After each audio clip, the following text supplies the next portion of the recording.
오늘도 인터넷으로 예배를 드리시는 모든 분들에게 그리스도의 은총이 마시길 바라겠습니다. 오늘은 우리가 읽으신 사도행전 28장 25절에서 28절 말씀을 통해서 무개념의 시대라고 하는 제목으로 잠시 말씀을 전하도록 하겠습니다. 우리가 이 시대를 일컬어서 무엇이라고 정의할까? 이 시대에 대해서 많은 학자들이 여러 가지 그런 이야기들을 합니다. 요즘 우리나라가 돌아가고 있는 이런 상황을 보면서 제가 드는 생각은 개념이 없는 시대다, 무개념의 시대다, 이런 생각이 듭니다. 이 개념이 없다라고 하는 말은 어떤 현상이나 사물에 대한 그 기본적인 이해가 부족하다, 이런 말입니다. 달리 말하면 아무 생각이 없다, 이런 말도 될 수가 있는 거죠. 개념이 없다, 아무 생각 없다. 이 말이 저에게는 굉장히 익숙하게 느껴지는데요. 왜냐하면 제가 군대에 있었을 때 제가 늘 듣는 말이 바로 이 두 말이었습니다. 아무 생각이 없는 것 같다, 또는 개념이 없다. 제가 왜 이런 말들을 들었는가 하면은 그동안 저는 도시에서 태어났고 도시에서 자라났고 사실 맨 땅을 밟아본 적이 별로 없었어요. 근데 군대에 가서 난생 처음 여러 가지 일들을 경험해 보니까 고참들로부터 종종 그런 핀잔을 많이 들었습니다. 저놈은 개념 없는 놈이야, 쟤는 아무 생각이 없는 것 같아, 이런 말들을 좀 많이 들었습니다. 한 번은 이제 야영 훈련을 나갔을 때 밥을 해 먹어야 되지 않습니까? 그래서 솥을 걸고 나무를 떼야 되는데, 이제 저더러 제가 2등병이었거든요. 나무를 주워오라고 합니다. 근데 산에 올라가서 아무나 막 주워왔어요. 그냥 마른 나무도 있었고 생나무도 있었고. 근데 어쨌든 나무를 한 짐 많이 가져오라고 해서 그 분량을 맞추다 보니까 그 나무에 있는 그 생가지를 그냥 막 깎아서 가져왔습니다. 그랬더니 이제 그걸 보고 고참이 저한테 핀잔을 주는 거예요. 저 개념 없는 놈이라고. 야, 마른 나무를 주워와야지 생나무를 주워오면 어떻게 하냐. 근데 저는 그 개념이 없었기 때문에 그야말로 왜 생나무면 안 되는지도 사실은 몰랐어요. 마른 나무에 불을 붙여야 나무가 불에 잘 탄다는 사실조차 모르고 있었죠. 사실 생나무라고 해서 불에 안 붙는 건 아니죠. 불에 붙으면 생나무가 화력은 더 좋다고들 합니다. 그렇지만 연기가 많이 나죠. 도시에서만 살다 보니까 이런 부분들에 대해서 사실은 제가 개념이 굉장히 좀 없었던 것 같습니다. 제가 최근 들어서 이제 AI에 대해서 조금 관심이 생겼습니다. 그래서 그걸 조금씩 사용해보고 있는데요. 제가 며칠 전에 AI한테 이렇게 한번 물어봤어요. 개념 없는 사람들의 특징에 대해서 한번 네가 잘 정리해 볼래? 그랬더니 AI가 즉시 대답을 내놨습니다. 어떤 사람들이 개념이 없는가? 첫 번째로는 공공장소에서 이기적인 행동을 한다라고 하는 거예요. 그런 사람들이 요즘에 있는가 잘 모르겠습니다. 근데 대중버스나 그 지하철 안에서 담배를 피우는 사람들이 보면은 쇼츠 영상에 가끔 올라오는 것 같습니다. 그리고 또 아무 데서나 침을 뱉고 또 크게 떠들고 쓰레기를 아무 데나 버리고 남의 눈살을 찌푸리게 하는 행동들을 하는 사람들, 개념이 없는 사람들의 첫 번째 특징이다라고 하는 거예요. 그리고 두 번째로는 책임을 회피하고 남 탓을 잘하는 사람들이다. 자기가 잘못한 부분에 대해서 인정을 하지 않고 그리고 변명만 하는 이런 사람들이 두 번째 특징을 가지고 있고요. 그리고 세 번째로 개념 없는 사람들은 그 인간의 기본 가치를 약화시키는 행위를 한다라고 하는 거죠. 즉 사람의 인성이나 예절 그리고 공동체 의식보다는 성과나 경쟁이나 외모 그리고 소비 중심의 가치관을 강조하고 또 미디어 부분에 있어서는 선정적이고 자극적이고 폭력적인 것들을 좋아한다. 이것이 세 번째 특징이고요. 네 번째로는 가짜 뉴스와 왜곡된 정보에 잘 속아 넘어간다. 이게 사실 가장 중요합니다. 확인되지 않은 정보가 사실처럼 유포돼도 사람들은 비판 없이 수용한다라고 하는 겁니다. 그리고 진실보다는 자극적인 내용에 더 반응을 한다. 그리고 이런 사람들이 바로 개념 없는 사람들이다라고 AI가 대답을 했습니다. 굉장히 일목요연하게 잘 정리한 것 같아요. 지금 우리 주변에 이런 사람들이 굉장히 많이 있지 않습니까? 어찌 보면 거의 대부분의 사람들이 이런 개념 없는 모습을 보이고 있다라고 생각이 듭니다. 이 AI가 정리한 개념 없는 사람들의 특징을 다시 정리하자면 공감 그리고 배려가 결여되어 있고 공공의식이 저하되어 있고 책임감이 없고 인권에 대해 무지하고 사실보다 감정에 휘말리는 그런 태도를 보이고 있는 사람들, 이런 사람들이 바로 개념이 없는 사람들이다. 그리고 이 시대에 많은 사람들이 보여주고 있는 특징이 바로 이러한 무개념의 시대를 보여주고 있다. 자, 오늘 우리가 읽으신 말씀 사도행전 28장 25절 이하의 말씀을 그 내용을 살펴보시면 바울이 이제 로마로 압송돼 가서 구속됩니다. 근데 말이 구속이지 사실 바울에게는 자유함이 주어집니다. 새 집을 얻어주고요. 그리고 병사 한 명을 붙여서 바울에게 많은 그런 자유를 허락하고 있는데 그 이유 중에 하나는 바울이 로마 시민권자이기 때문에 그렇습니다. 아마 히브리 사람 같았으면 바로 사형을 집행했든지 아니면 지하 감옥 같은 데 가뒀겠죠. 어쨌든 이 바울은 평생의 소원이었던 로마로 가게 됩니다. 그래서 로마 가서 복음을 전합니다. 바로 죄인의 신분으로 로마에 가서 이제 복음을 전하게 되는 거죠. 자, 그래서 바울이 한 행동이 뭐냐면 이제 거기 있는 유력 인사들을 좀 초청해 달라 이렇게 지인들에게 부탁을 합니다. 왜냐하면 그런 유력한 인사들을 먼저 잘 설득해야 그들에게 복음이 들어가야 또 많은 이들에게 효과적으로 복음이 전달될 수 있기 때문에 그런 거죠. 그래서 이제 사람들이 바울에게 찾아옵니다. 아마 바울이 거기 오게 되었을 즈음에 로마에 있는 그리스도인들에게도 바울이 어떤 사람이고 그리고 또 이리로 끌려오고 있다라고 하는 그런 소문이 나지 않았나 싶습니다. 그리고 그리스도인이건 아니면 율법주의자건 바리새인들이건 로마에 살고 있는 많은 유대인들이 바울에 대해서 관심을 갖고 있었을 것이다 이렇게 보여집니다.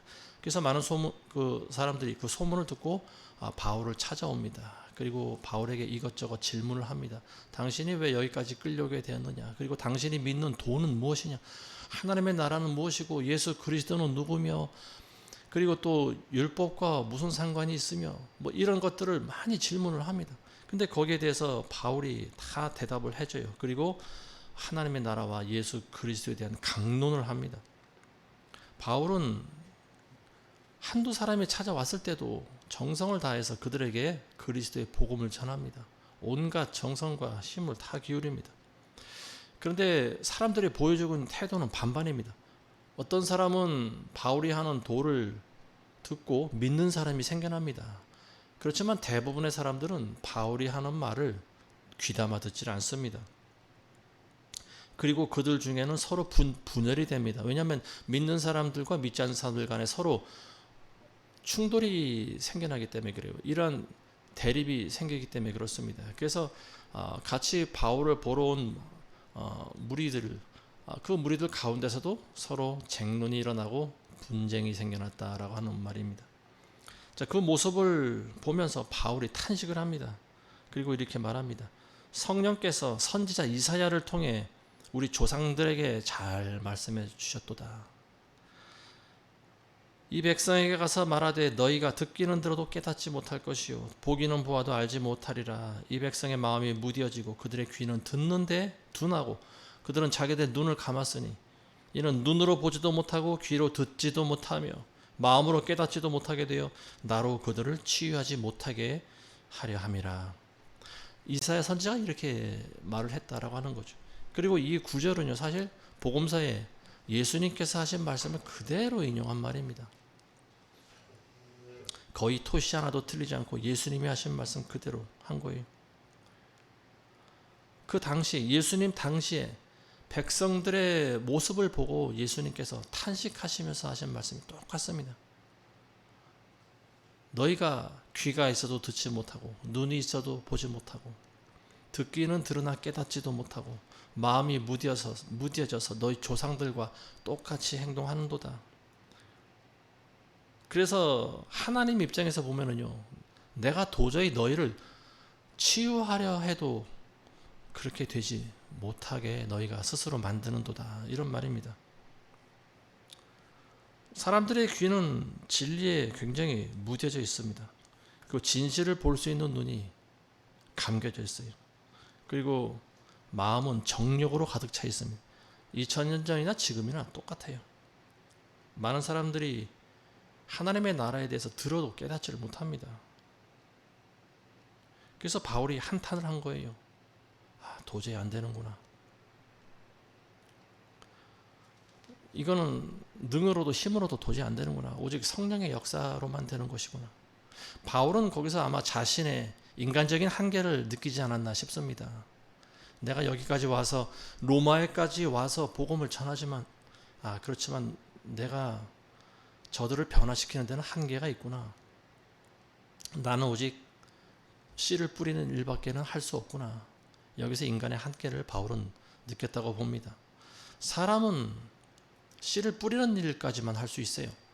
변화시키는 일은 오직 하나님만이 하실 수 있다고 봅니다. 무개념한 거에 대해서 제가 추가로 몇 가지 더 말씀을 드리자면요. 첫 번째로는 개념 없는 시대에 사람들이 보여주고 있는 모습이 뭐냐? 선과 악에 대한 개념이 없어지고 있다라고 하는 말입니다. 절대 선도 없고 절대 악도 없는 시대가 지금 시대인 것 같아요. 누가 선이냐? 곧 힘센 놈이 선이 되는 거예요.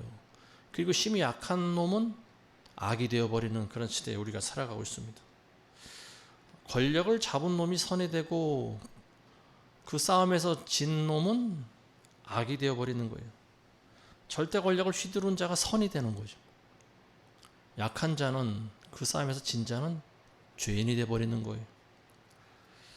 지금 힘센 놈이 들어서니까 어떻게 됩니까? 전에 있던 대통령이 체포되고 감옥에 갇힙니다. 그리고 대통령 아내도 감옥에 갇혀버리죠. 우리나라 역사를 봤을 때 대통령 부부 모두를 같이 감옥에 가두는 경우는 아마 이번이 처음이지 않나 싶습니다. 지금의 정권을 붙잡은 지금의 정권은 그야말로 몰인정하고 무자비하고 모렴치하기 그지없는 그런 정권인 것 같아요. 지난 대통령과 관련이 조금이라도 있으면 무조건 다 잡아들이는 것 같습니다. 재판을 자기가 오히려 받아야 되는데 재판을 받아야 될 범죄자가 대통령이 되고, 그리고 참 이건 말이 안 되는 거죠. 자기 편이었던 죄인들, 감옥에 갇혀있던 모든 죄인들을 다 풀어줬습니다. 지금 우리나라의 그 법제가 지금 무너지고 있는 것을 우리가 눈으로 지금 보고 있어요. 계엄이 곧 내란죄다, 뭐 이런 이상한 공식을 만들어 버립니다. 계엄이 어떻게 곧 내란죄가 됩니까? 계엄이라고 하는 것은 대통령의 고유 권한 가운데 있는 건데 계엄했다고 이게 내란죄가 돼버리는 거죠. 프레임을 씌워버리는 거죠. 선전하고 선동하고 뉴스나 뭐 미디어들 통해서 이렇게 하니까 사람들은 거기 전부 다 선동 당해버린 거죠. 미혹돼 버립니다. 트럼프도 자기 계정에 그런 글을 올렸지만 지금 우리나라에서는 이미 공산주의 혁명이 시작되고 있다, 이렇게 봐도 좋을 것 같습니다. 공산주의 혁명이 일어나면은 제1단계로 그들이 하는 짓이 바로 숙청입니다. 자기 적들을 무자비하게 없애버리는 거죠. 일단은 제일 우두머리를 대통령을 감옥에 가두고요. 그 다음에는 이제 뭐 국무총리였던 사람도 또 고발했는데 뭐 기각당했다고 하고, 그리고 줄줄이 지금 계속 엮어 넣고 있지 않습니까? 불법한 자가 대통령이 되니까 지금 우리는 눈 뜨고는 못 볼 그런 상황을 지금 계속 보고 있는데요. 기가 막힌 일 중에 하나가 국방부 장관이 방위 출신이다라고 하는 거예요. 제가 군 생활할 때만 해도 방위들은 사실 별로 남자 대접을 안 해줬던 것 같아요. 오죽 못났으면 방위를 가냐. 뭐 물론 본인의 어떤 신체적인 결함이 있든지 집안에 문제가 있으면 방위로 가는 사람들도 많이 있습니다. 그리고 당시에는 또 고관 자제들은 현역을 잘 안 갔어요. 백에 있는 그런 부잣집이나 권력 있는 집안 자식들은 군대를 기피하든지 아니면 뭐 돈을 주고 빼든지 방위로 빠지든지 뭐 이런 경우도 종종 있었다고 보여집니다. 근데 문제는 지금 국방장관이라고 하면 우리나라 군 통수권자 아닙니까? 군에 대해서 어느 정도 사전 지식이 있어야 되는데 국방부 장관이 방위 출신이다? 그거는 좀 문제가 있지 않나 싶습니다. 뭐 사병 출신 정도까지는 제가 이해가 됩니다. 병장 출신은 괜찮아요. 군 생활을 밑바닥부터 잘 알고 있는 사람이 차라리 군 통수권자가 되면 저는 괜찮다고 봅니다. 근데 군대에 대한 개념이 없어요. 사실 방위병들은 별로. 근데 그런 사람들이 우리나라 같이 지금 전시 상황에 있는 아주 중요한 자리를 방위 출신이 국방부 장관을 시켜버렸다. 그리고 국방부 장관이 되면서 또 동시에 우리나라에 있는 많은 사성 장군들을 전부 다 줄줄이 제대를 시켜버렸습니다. 전부 잘라버렸어요. 지금 뭐 하자는 행동인지 모르겠어요. 권력을 잡은 사람들은 백성들의 눈과 귀를 점점 마비시킵니다. 그리고 자기가 하는 행동에 대해서 명분을 제시합니다. 나는 지금 잘하고 있고 너희들을 위한 거야. 근데 많은 백성들은 권세자의 말만 믿죠. 근데 권세자도 어느 순간엔 자기가 권력을 붙잡으면 점점 자기 권력에 도취되어 가는 것 같습니다. 모든 걸 다 잘할 수는 없죠. 대통령이라고 모든 걸 다 잘할 수는 없어요. 근데 권력자는 모든 면에 있어서 내가 좋은 평가를 받고 싶어 합니다. 뛰어나다라고 하는 그런, 내가 모든 부분에 있어서 우세하다, 자질이 뛰어나다, 뭐 이런 평가를 듣고 싶어 하는 것 같아요. 시엔키에비치라고 하는 사람이 쓴 소설 중에 쿼바디스라고 하는 게 있어요. 거기 보면은 로마의 네로 황제가 시를 읊는 장면이 나오는데요. 주변에 있던 간신배들이 그걸 듣고 칭찬을 합니다. 와, 정말로 놀라운 시다. 하늘에 있는 신이 내려와도 이러한 시는 만들지 못할 것입니다. 그 말에 네로 황제는 우쭐해지죠. 그리고 스스로 도취돼 버립니다. 자기가 지은 시에 자기가 감동받아서 눈물을 흘리죠. 그리고 시녀에게 명령합니다. 빨리 가서 내 눈물 단지를 가져와라. 시녀가 또 유리병을 가지고 와요. 그때 네로 황제가 그 유리병에 자기 눈물을 담습니다. 그게 눈물 단지라고 하는 거예요. 자, 이런 행동들을 보면서 정상인은 어떤 생각을 해야 맞을까? 그 주변에 있는 많은 사람들이 그 사람을 띄워줍니다. 권세자가 하는 모든 행동들을 다 잘했다고 칭찬해줘요. 당신은 훌륭한 왕이고, 당신은 뛰어난 시인이고, 당신은 그야말로 훌륭한 정치가입니다. 그리고 당신의 눈물은 눈물단지에 담아서 보관할 만한 가치가 충분히 있습니다. 자, 이런 권력자가 지금도 있을까요? 지금도 있다라고 하는 거예요. 지금 북한의 김정은이 같은 경우가 그러잖아요. 그리고 그 애비였던 김정일도 그랬고, 또 김정은의 할아버지 김일성, 이 김일성 3대 부자들이 바로 북한에서 이와 똑같은 상황극을 연출하고 있습니다. 김대중 정권 때였나요? 그때 한번 북한에서 뭐 우리나라에서 무슨 경기가 체육 대회가 열렸는데 북한에서 응원단이 우리나라 한번 온 적이 있었어요. 근데 그 응원단을 싣고 이제 버스가 가는데 그날 비가 왔다고 합니다. 근데 이 응원단들이 갑자기 버스를 막 세우라고 소리치고 난리 치는 거예요. 근데 왜 그러는지 기자는 영문을 몰랐어요. 근데 이 응원단이었던 여인들이 젊은 여자들이죠. 막 한쪽으로 뛰어갑니다. 근데 거기 뭐가 걸려있냐 하면은 나무하고 전봇대 사이에 프랭카드가 걸려 있었는데 그 프랭카드에 김정일이하고 김대중 대통령하고 서로 악수하는 그 사진이 붙어 있었어요. 근데 그걸 보고 그 응원단들이 가서 그걸 나무 위에 올라가서 그 프랭카드를 띄어냅니다. 근데 기자가 물어봅니다. 아니 왜 그럽니까? 그랬더니 그 여인들이 하는 말이 기가 막혀요. 아니 어떻게 이렇게 위대하신 우리 아바이 수령을 비를 맞게 합니까? 그러는 거예요. 이제 우상 숭배가 극에 달하면 이제 이런 행동들이 조금도 이상하지 않고 자연스럽게 여겨진다라고 하는 거죠. 지금의 이제 북한의 젊은이들은 역사에 대해서 아마 잘 모를 거예요. 왜냐하면 공산주의 국가에서는 자기들의 치부를 철저히 감추고 있기 때문에 그러죠. 북한에서는 김일성을 신으로 숭배하는 나라입니다. 김일성, 김정일 이 두 부자를 동상을 크게 만들어놔서 20m가 넘는 그런 큰 동상을 세워놔서 누구든지 그 앞에 가면 절을 해야 되는 거예요. 그리고 집집마다 사진을 붙여놓고 해서 절을 하게 합니다. 이게 바로 우상 숭배예요. 그 나라에는 하나님이 없습니다. 교회라고 하는 곳은요, 그냥 선전 도구일 뿐이에요. 그 교회 전도사가 하는 말 유튜브에도 나오던데 사람들은 북한에도 교회가 있다고 합니다. 거기가 교회입니까? 김일성 찬양하는 곳이지, 공산주의 선전하는 곳이지, 거기가 어떻게 교회가 됩니까? 십자가 세워놨다고 거기가 교회입니까? 김일성이 하나님이라고 그러잖아요, 거기서는.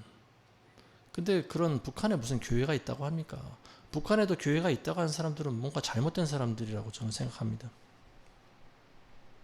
북한 주민들은 자기네들이 지금 왜 이렇게 못 먹고 못 살고 고생하면서 살아가는지에 대해서 생각을 해보지 않습니다. 그 주범이 바로 이 김일성 3대 부자들인데 거기에 대해서는 추호도 잘못된 생각을 하지 않아요. 너무 오랫동안 이런 우상체제에 길들여 왔기 때문에 그래요. 일본에 우리나라 대통령이 일본에 갔는데 일본 총리가 자기 SNS에 글을 올렸는데 리짜이밍이라고 이름을 올렸습니다. 저도 리짜이밍이라고 하는 이름을 사용하려고 합니다. 이번에 미국을 갔다 왔는데 성공적인 외교를 하고 왔다고 지금 방송에서는 입에 침이 마르게 칭찬을 하고 있죠. 근데 뭐가 성공적인 외교인지 모르죠. 사실은 돈을 다 퍼주고 온 외교 아니겠습니까? 미국에서 우리에게 요구한 것이 공식적으로만 3,500억 달러를 우리에게 투자하라고 하는 거고요. 3,500억 달러면은 하여튼 몇백조 되는 돈이에요. 천문학적인 돈입니다. 그리고 우리나라는 그 정도 되는 외화가 없어요. 제가 봤을 때, 제가 알기로는 그만한 돈이 있을까 하는 생각이 듭니다. 왜냐하면 우리나라에 있는 돈을 지금 국민들에게 거의 다 많이 퍼주고 있지 않습니까? 쓸데없는 데 우리나라 돈을 많이 퍼주고 있잖아요. 외국인들의 채무까지 지금 다 갚아주고 있는 상황인데 도대체 왜 이런 행동을 할까? 미국 가서 철저히 망신만 당하고 오지 않았습니까? 역대적으로 보면은 그렇게 푸대접을 받고 온 대통령이 없었다라고 미국 외신 기자들이 한 말입니다. 근데 우리나라에서는 어때요? 이 개딸들이라고 불리는 리짜이밍 추종자들이 있습니다. 이 사람들은 그 사람이 하는 모든 일거수일투족을 다 칭찬합니다. 잘했다, 수고했다, 훌륭한 대통령이다. 나라 살림을 다 거덜내도, 심지어는 자기들이 다니는 교회를 압수수색을 해도 잘했다고 칭찬을 합니다. 범죄자에 불과한 사람을 대통령을 뽑아놓고 희희낙낙하고 있는 것이 지금 우리나라 절반가량의 사람들의 모습입니다. 개념이 없어도 보통 없는 게 아니죠. 나라가 망해도 이 사람들은 나라가 왜 망했는지 아마 깨닫지 못할 것 같아요. 바로 자기가 그토록 평소에 추종하고 좋아했던 그 범죄자, 그 한 사람 때문에 우리나라가 이 지경이 되었다라고 하는 사실을 그 사람들은 아마 무덤에 갈 때까지도 깨닫지 못할 것 같습니다. 아니, 깨달아도 인정을 하지 않을 것 같아요. 이 무개념한 시대의 두 가지 특징, 두 번째, 어떤 모습이냐? 참과 거짓이 없다. 참과 거짓에 대한 분별이 없는 시대다라고 하는 거예요. 아까 그 시엔케비치가 쓴 쿠어바디스의 소설 가운데 보면요, 네로 왕자가 시상을 떠오르게 하기 위해서 아주 기가 막힌 행동을 하죠. 로마에 불을 지른 거예요. 로마 시내가 전부 다 불에 휩싸여 버렸습니다. 그걸 보면서 이 미치광이 황제는 어떻게 합니까? 시를 지어요. 시를 씁니다. 그리고 또 눈물을 한 방울 떨어뜨려요. 근데 이미 자기 주변에 사람들이 한 명도 남아있질 않죠. 다 탈출해버리고 없는 그런 상황입니다. 결국은 로마 황제가 그 소설에서는 언제 시녀의 손에 의해서 죽임을 당합니다. 근데 어쨌든 그 로마 정권에서는요, 로마 신에 불을 지른 사람들이 누구냐? 바로 그리스도인이라고 이런 거짓 소문을 퍼뜨립니다. 근데 어리석은 이 백성들은요, 그 말에 또 속아요. 그래서 그리스도인들을 다 잡아옵니다. 그래서 그리스도를 다 체포해가지고 줄줄이 뭐 굴비 꿰듯이 와가지고요, 경기장에 그들을 전부 다 몰아넣습니다. 그리고 사자를 풀어서 사자밥이 되게 하고요. 그리고 또 일부는 또 십자가에 매달아서 밑에서 불을 태워서 화형시키기도 하고요. 갖가지 방법으로 그리스도인들을 다 죽여버립니다. 그리고 또 어떤 그리스도인들은 또 손에 칼을 쥐어주고 또 검투사와 또 싸우기도 하고요. 한 번도 싸워보지 않은 크리스찬들이 칼을 들고 검투사하고 상대가 될까요? 어쨌든 이런저런 모양으로 결국 그리스도인들을 다 죽입니다. 이게 바로 프레임을 씌워버리는 거죠. 거짓말로 선동하는 거죠. 근데 어리석은 백성들은 그 말에 속는다라고 하는 거예요. 합리적인 의심을 조금도 해보지 않는 대다수 군중들의 모습이 바로 이와 같습니다. 개념이 없다라고 하는 거죠. 코로나 때 정부에서 그런 방송을 보도했죠. 교회에서 바이러스가 급속도로 퍼져나간다. 교회를 지금 마녀 사냥한 거죠. 그래서 교회 안에서는 거리 두기를 하고 또 뭐 교대로 예배를 드리게 하고 백신을 안 맞으면 또 교회에 나오지도 못하게 하고 이런 짓들을 했었는데요. 많은 사람들이 거짓 정부에 속았다라고 하는 거죠. 지금 진실이 드러나고 있지 않습니까? 미국에서는 코로나 청문회도 하고요. 결론적으로 코로나라고 하는 것은 전 세계를 상대로 한 대사기극이었다. 거대 제약회사와 그리고 이 딥스테이트들 간의 음모로 인한, 그로 인해서 많은 사람들이 죽을까봐 죽음을 두려워해서 부랴부랴 백신을 몸에 맞아대고요. 또 제약회사는 천문학적인 돈을 벌었습니다.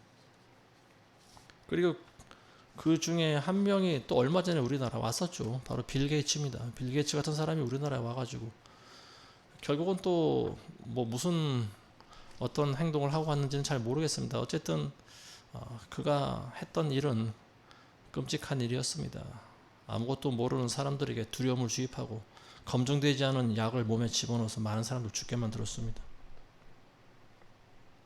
근데 이런 결과에 대해서 사람들은 관심이 없다라고 하는 거예요. 반응이 없다라고 하는 거예요. 주사 맞고 수많은 사람이 생명을 잃었습니다. 그리고 지금도 부작용으로 고생하고 있는 사람들이 굉장히 많이 있어요. 이거는 제가 하는 말이 아니라 의사들이 한 말입니다. 그리고 의사들이 주사 맞고 죽은 사람들을 부검하고 조사해 본 결과 바로 이 백신 때문에 죽은 것이다 라고 결과가 이미 다 나왔어요. 근데도 지금 우리나라에서는 어떻게 합니까? 500 몇십만 분의 백신을 도입해서 사람들에게 또 맞추려고 하고 있잖아요. 사람들은 관심이 없어요. 합리적인 의심조차 하지 않아요. 왜냐하면 백신을 맞춘다라고 하면 어떤 생각을 합니까? 백신 몸에 좋은 거야. 백신을 맞아야 살 수 있어. 이렇게 생각을 하는 거죠. 자, 제가 왜 이렇게 장황하게 이런 이야기를 드리냐면 사람들은 참과 거짓에 대해서 분별이 없다라고 하는 말이죠. 지금 정권은 이제 앞으로 교회를 계속 탄압하고 또 공격할 것이라고 보여집니다. 차별금지법 같은 걸 통과시키면 교회를 공격하기가 더 좋아지죠. 왜냐하면 법이라고 하는 그런 명분이 있기 때문에 그렇습니다. 권력자는 바른 말 하는 그런 교회를 좋아하지 않습니다. 왜냐하면 전부 결국은 자기의 정체가 탄로나기 때문이죠. 그래서 수단 방법 가리지 않고 이 세상 권력자는요, 교회에게 더 많은 누명을 씌우고 더 많은 책임을 전가하게 될 걸로 보여집니다. 그래서 결국은 모든 사람들이 교회를 혐오 단체로 만들어버리는 것이 바로 그들의 전략이 아닌가 싶습니다. 자, 이 시대는 상식이 없어지고 무개념한 사람들이 판을 치고 있는데요. 왜 이런 일이 일어날까? 성경적인 답을 찾자면 우리는 사사기에서 찾을 수가 있습니다. 사사기 17장 6절과 사사기 맨 마지막 절 보시면요, 우리가 잘 아시는 말씀이 있어요.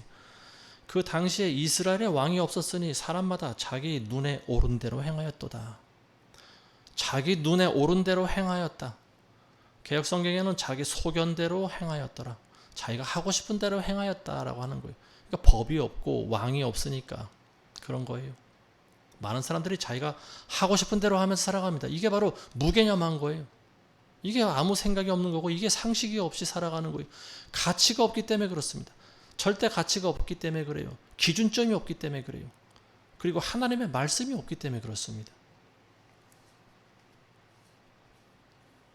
이 사사기는요, 인류 역사의 모습을 그대로 보여주고 있는 거예요. 한 세대가 하나님을 믿었으면 그 다음 세대는 바로 하나님을 또 배반합니다. 그리고 이게 계속 반복돼요. 인류 역사가 바로 그래요. 물론 이스라엘의 역사지만 교회 시대도 마찬가지인 것 같아요. 한 세대가 교회로 인해서 부흥되고 은혜를 받은 시대라고 하면 그 다음 세대는 교회를 배반합니다. 또 믿지 않는 자들과 연합하고요, 절대 진리를 희석시켜버리고 예수 그리스도 외에도 구원이 있다고 하는 그런 종교인들을 모아서 같이 연합을 합니다. 그리고 무슨 선교를 한다고 해요. 결국은 종교를 통합하자고 하는 거죠. 지금 우리나라에서 WEA 총회를 하겠다고 하는데 결국은 종교를 통합하자고 하는 그런 움직임인 거죠. 근데 여기에 많은 대형교회 목사들이 찬성합니다. 그리고 같이 동조를 해버립니다. 좋은 게 좋은 거다라고 하는 식의 사고방식을 가지고 있는 거죠. 이미 우리나라의 대형교회 목사들은 제가 봤을 때 거의 다 자유주의 신학에 이미 함몰된 것 같습니다. 절대 진리를 이 사람들은 굳이 강조하지 않는 것 같아요.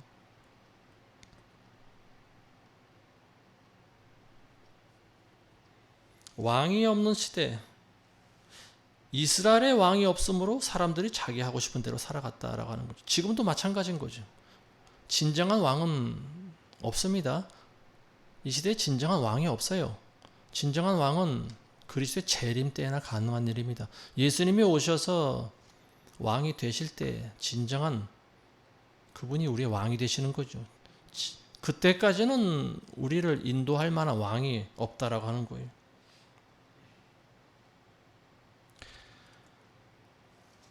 사람들이 왜 이렇게 무개념하게 살아갈까? 하나님의 말씀이 점점 사라지기 때문에 그래요. 사무엘상에 보면은 사무엘이 어렸을 때 이상과 징조가 굉장히 희귀하다고 했습니다. 사람들이 하나님의 말씀을 떠났기 때문에 그런 거예요. 그리고 제사장이 부패했기 때문에 그렇습니다. 엘리 제사장은요, 자기 배만 불릴 줄 알았죠. 그리고 자식들을 잘못 교육을 했죠. 그리고 자식들의 잘못을 제대로 지적을 하지 않습니다. 그런 시대이기 때문에 하나님의 이상과 표적이 나타나질 않는 거예요. 환상이 보이질 않는 거예요.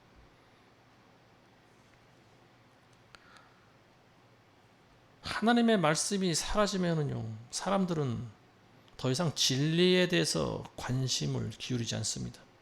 그래서 예수님께서는 탄식하면서 이스라엘의 세대를 보면서 이렇게 말씀하시는 거 아니겠습니까? 내가 이 세대를 무엇에 비유할까? 그것은 마치 어린 아이들이 장터에 앉아 자기 친구들을 부르며 말하기를, 우리가 너희를 향해 피리를 불어도 너희가 춤추지 아니하며 우리가 너희를 향해 애통해도 너희가 통곡하지 않았도다 함과 같으니라. 어린아이들이 장터에 앉아서 자기 친구들을 부를 때 피리를 봅니다. 그러면 친구들이 와서 피리 소리에 맞춰서 흥겹게 춤을 추고 노는 것이 그게 정상인 거죠. 그리고 누가 애통해하고 통곡하고 울면은 같이 와서 울어주는 거, 이게 바로 인지상정입니다. 이게 정상인 거예요. 근데 그 당시 이스라엘 백성들은 그렇게 하지 않았다라고 하는 거예요. 예수님이 와서 아무리 말씀을 전해도 사람들의 반응이 없다. 이걸 지적하신 거예요. 너희들은 어린아이들이 와서 누가 피리를 불거나 울면은 와서 춤을 출 줄도 알고 울어줄 줄도 알지 않느냐. 근데 내가 와서 하나님의 나라를 전파할 때 너희는 미동도 하지 않는구나. 너희는 반응을 하지 않는구나. 이걸 보고 예수님께서 탄식을 하신 거예요. 반응이 없다라고 하는 거죠. 이 시대는 진리의 말씀에 대해서 점점 반응을 하지 않습니다. 사람들은 점점 개인주의적이 되고 이기주의적으로 변해버립니다. 옆에서 누가 죽어나가도 눈 하나 꼼짝하지 않는 사람들이 굉장히 많이 있어요. 거기에 잘못 개입되다가 자기도 피해를 볼까봐 두려워하는 사람들이 많이 있다라고 하는 거예요. 물론 우리나라에 지금 아직까지는 정의로운 사람들도 좀 많이 있다고 보여집니다. 그렇지만 영적인 면에 있어서 지금 이와 같은 모습이 점점 보여주고 있다라고 하는 거죠. 사람들은 어떤 일이 자기하고 관계없는 일이다, 상관없는 일이다라고 스스로 결정 짓는 순간 철저히 외면해 버립니다.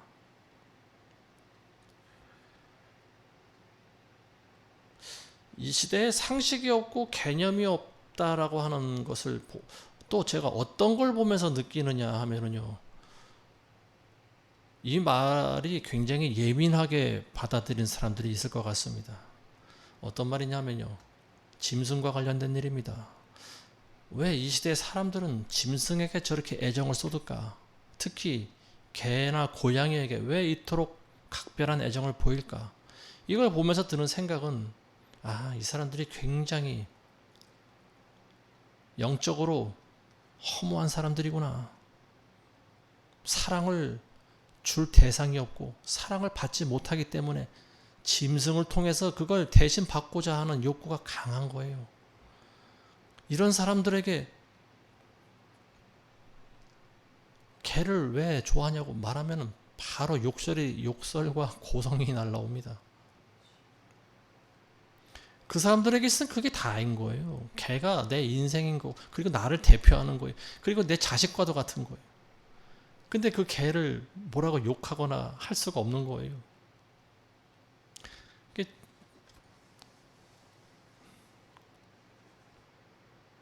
개를 욕하면 곧 그 사람을, 주인을 욕하는 거와 똑같은 거예요. 도대체 왜 이 시대가 이렇게 변해버렸을까요?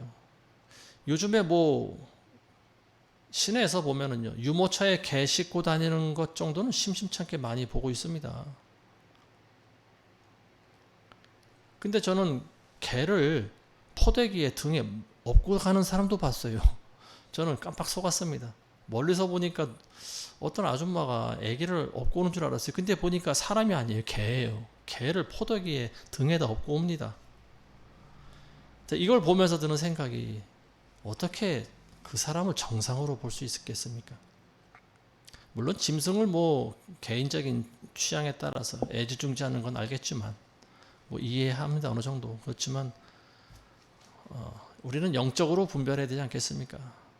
많은 사람들이 지금 굉장히 허무한 인생을 살아가고 있다라고 하는 거예요.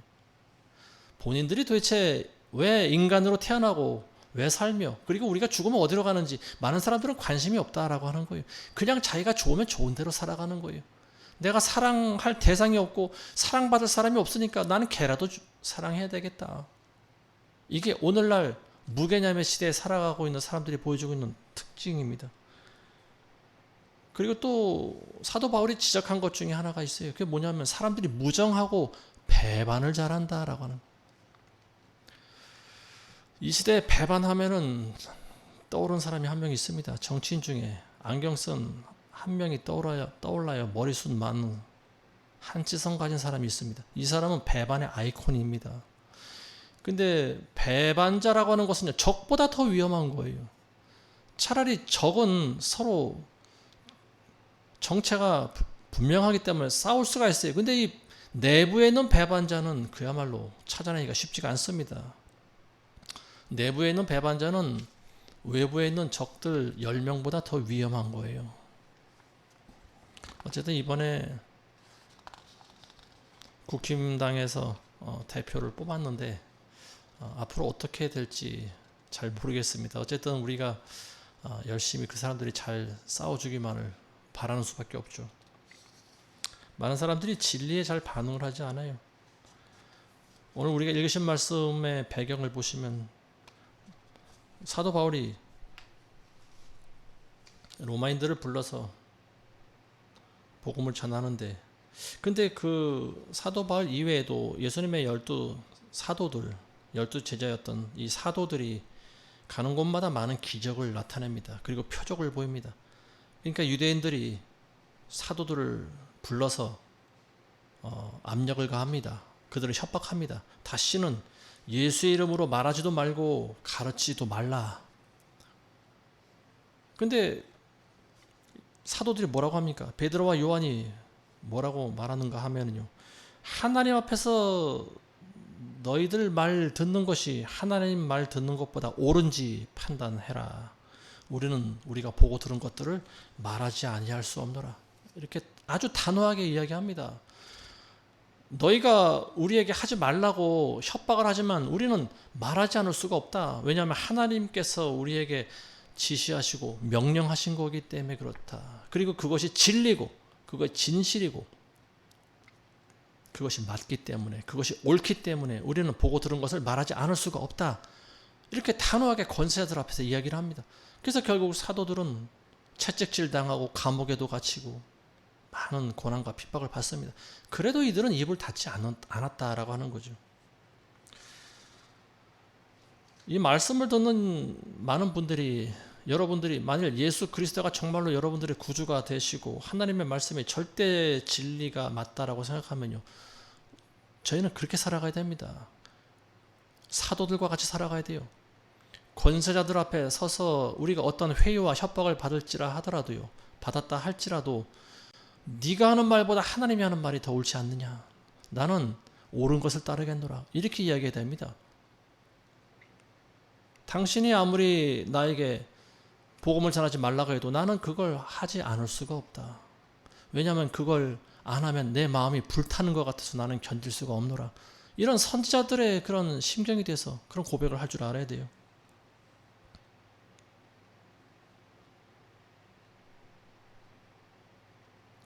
사도 바울은 죽을 때까지 자기를 찾아오는 자들에게 하나님의 나라를 전파했습니다. 그리고 그 일을 쉬지 않았고요, 거기에 대해서 조금도 후회하지 않았습니다. 사도 바울은 자기가 무엇을 하면서 살아가야 되는지, 내가 왜 사는지에 대해서 분명하게 자신의 정체성에 대해서 깨닫고 있었습니다. 히브리서 9장 27절에 보시면요, 한 번 죽는 것은 사람들에게 정해진 것이요 그 이후에는 심판이 있도다. 그리스도인들은 심판을 두려워하는 존재들이 아닙니다. 상급을 다퉈야 되는 존재들이에요. 그렇지만 세상 사람들에게 있어서는 한 번 죽음 이후에 심판이 있다라고 하는 사실을 알려줘야 되는 거죠. 죽음으로써 모든 것이 끝나는 것이 아니다라고 하는 거예요. 그 사실, 이 한 구절만 암송한다 하더라도요, 우리는 많은 사람들이 달라지게 살아가는 것을 아마 볼 수 있지 않을까 싶습니다. 많은 사람들이 개념이 없다라고 하는 거죠. 삶과 죽음에 대한 개념이 없다. 죽음 위에는 무엇이 있는지에 대해서 모르고 있다라고 하는 거죠. 한 번 죽으면 모든 것이 다 끝이야. 대부분의 사람들이 가지고 있는 이런 개념 없는 생각, 이걸 우리가 바꿔줄 필요가 있는 거예요. 죽음 이후에는 심판이 있습니다. 죽음으로써 모든 것이 끝나는 것이 아닙니다. 죽음 이후에는 천국과 지옥이 기다리고 있습니다. 이런 말을 해줘야 되는 거예요. 계시가 없으면 백성들이 방자하게 행한다고 그랬어요. 하나님의 말씀이 없으면 사람들은 기준점을 찾지 못합니다.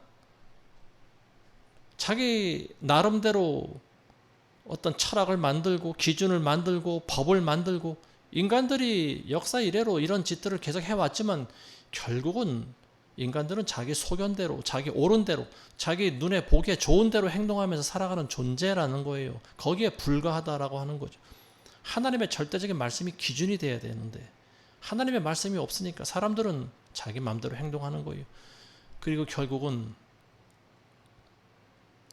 하나님을 멀리 떠나서 그들이 보여주고 있는 모습이 바로 오늘날 이와 같은 모습이에요. 상식이 없고 개념이 없고 부도덕하게 살아가는 겁니다.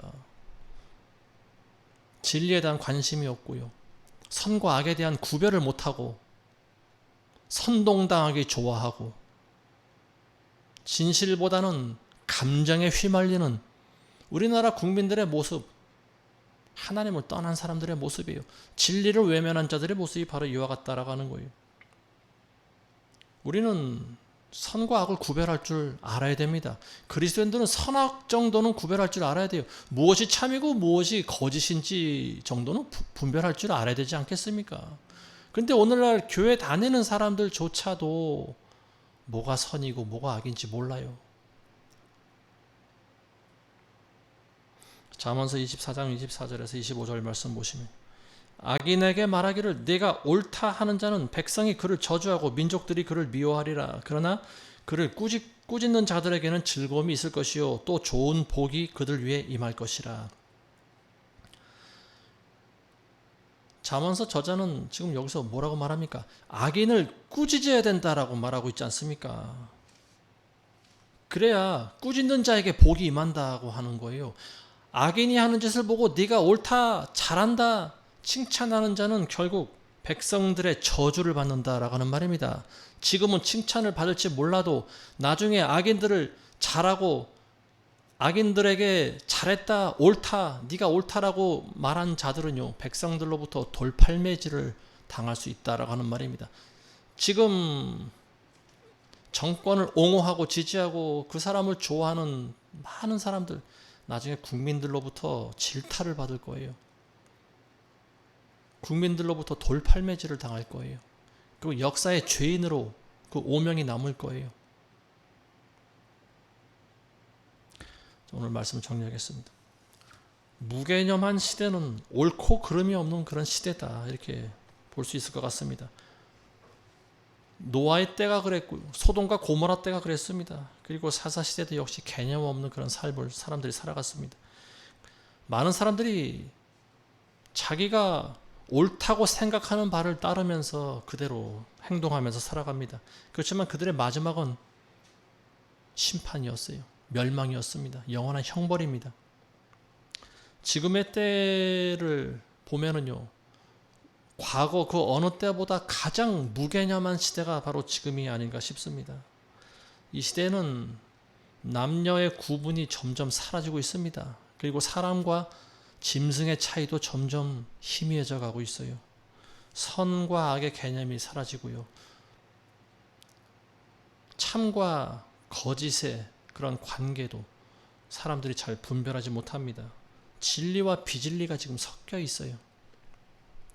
사람들은 선보다는 악을 사랑합니다. 그리고 사실 여부보다는 선동당하기 좋아하고 자기 감정에 이끌리기를 좋아합니다.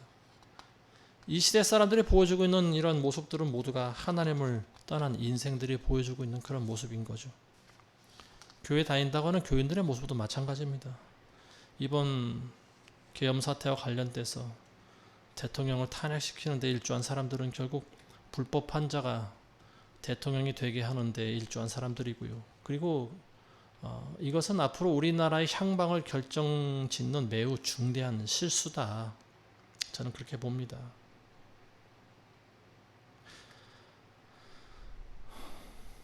조심스러운 말이지만 한마디 더 말씀드리자면 아까 우리나라 대통령이 미국에 가서 굴욕 외교를 하고 왔는데요. 저는 그런 생각이 들어요.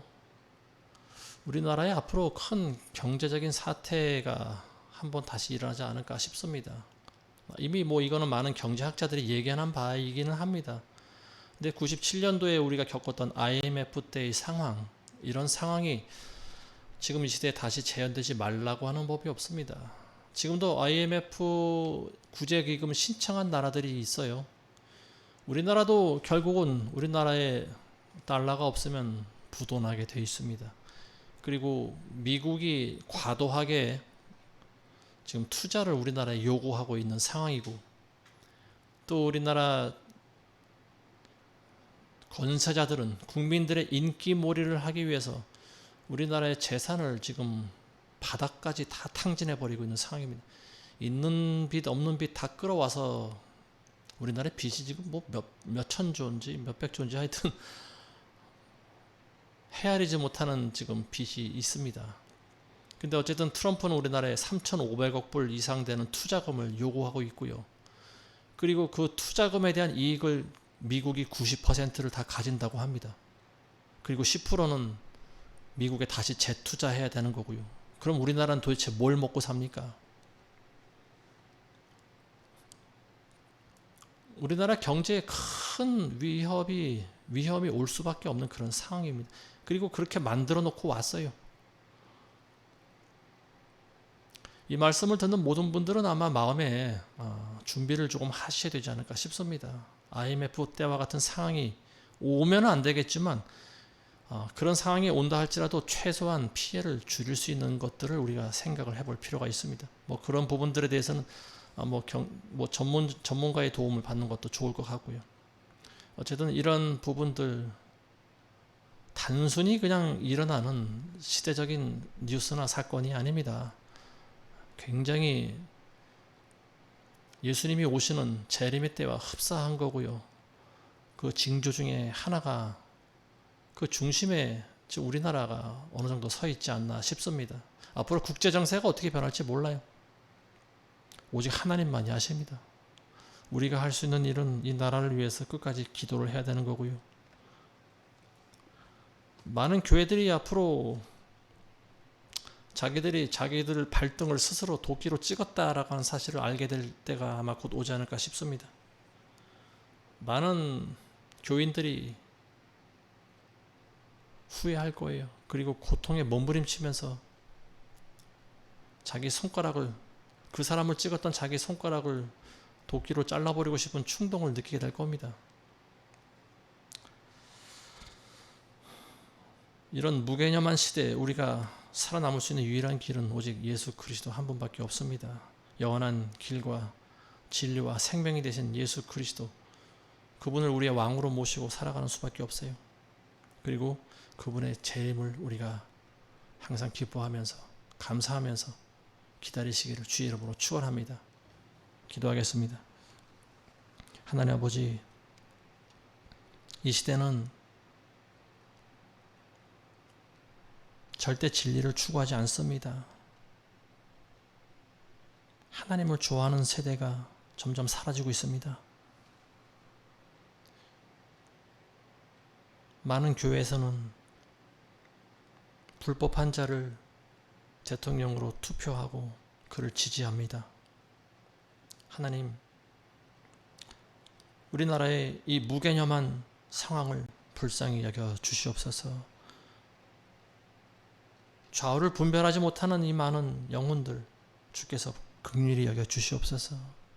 그리스도 오시기 전까지 저들 가운데 일부라도 회개하고 하나님 나라 백성이 될 수 있도록 하나님 이 땅 위에 자비와 긍휼을 더해 주시옵소서.